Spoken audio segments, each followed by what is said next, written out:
recent weeks, we've told you about the controversy surrounding slot-like gaming machines in Kentucky.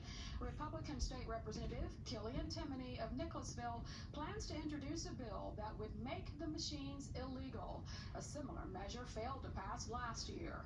Today, I asked Representative Timoney about his new legislation. I started our conversation by asking, why are they called gray machines? Are very similar to slot machines. They're a gambling device, and you see them all over. You see them all over the bluegrass right now, convenience stores, gas stations, Chinese buffets, barbershops, gas stations. But they are machines. It's a gambling device, and you put your money in, and you hope to win more money than you put in. So by definition, it is a gambling device. But they're called gray machines because they do operate within a gray area of the law. People ask me, well, they're actually gray. No, they're not gray, but they do operate in that space. The Commonwealth has 3 legalized forms of gaming, and that's anything through the Charitable Gaming Commission, historical horse racing or horse racing in general, and the lottery. And anything outside of that is considered illegal.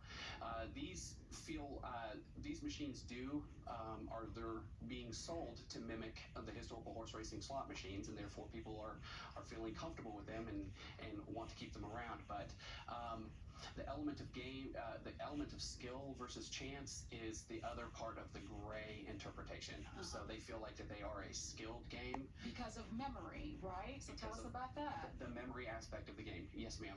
There is a part of the game that it is a memory if you follow the pattern around. And I'm not going to make any assumptions as to what your memory skills are like, but mine are atrocious. So I usually get to about the 4th repetition, and then it's just like completely. But that is how they get away with by saying that they're skilled, because there is a memory skill part. But people don't play that because it is incredibly challenging. They play the slot machine part, where it's your traditional, what you'd see in any casino. The wheel spins and the different icons pop up, and if they show up in a pattern, you can advance the pattern, and that's also part of the skill. But that doesn't happen every time. Right. So you can spin it 20 times and not get an opportunity to advance an employee skill. So it is a very, very loose interpretation of the word skill, if you ask me. So you have legislation that would eradicate gray machines throughout the Commonwealth, and you have said before we started taping that there are possibly tens of thousands of these. We had heard earlier numbers that maybe 3,500, but that's a way underestimate. So is there any talk about legalizing them and regulating them in any way, or should they just be eradicated from the state? States that have them have casino commissions where people with badges and guns go and they check numbers, and they have got the data to stay up on payouts and those types of things. We don't have that. In order for us to regulate them, we would have to build a whole new branch of government almost, or an agency in government, and then staff it, and then develop the rules that go along with it. So it was a really, really daunting task. So what was the fiscal note on that? Was there a fiscal note done on that kind of analysis? No, ma'am. I didn't go all the way that far. It got to the point where where we had a commissioner, and we had agents, and we had the regional offices. And that was enough to persuade you.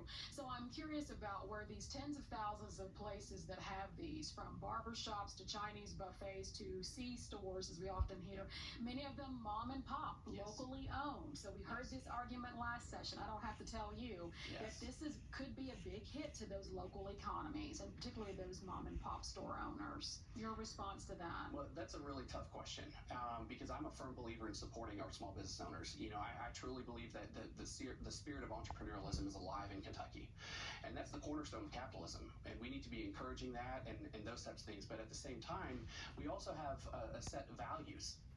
And we also have a set of rules that we operate. If we're going to add something to the Commonwealth, something so vice-driven, that we have to be very cautious, and we have a framework that we have to run it through in order to make it work.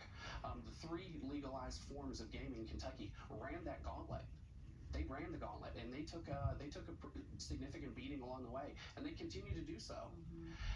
And this is one of the scenarios where these groups, these companies completely skirted that aspect, set up shop, got our small business owners during the pandemic, where things were really, really tough, got them lucrative contracts where they were generating good amounts of money, and then said, okay, well, how can you remove these? So I think it's worth noting, not all small business owners are going with these machines. Some of them are facing hard times, and they're choosing to stick with their business model. They do not want to become mini casinos on every street corner, and they're being faced with this pressure.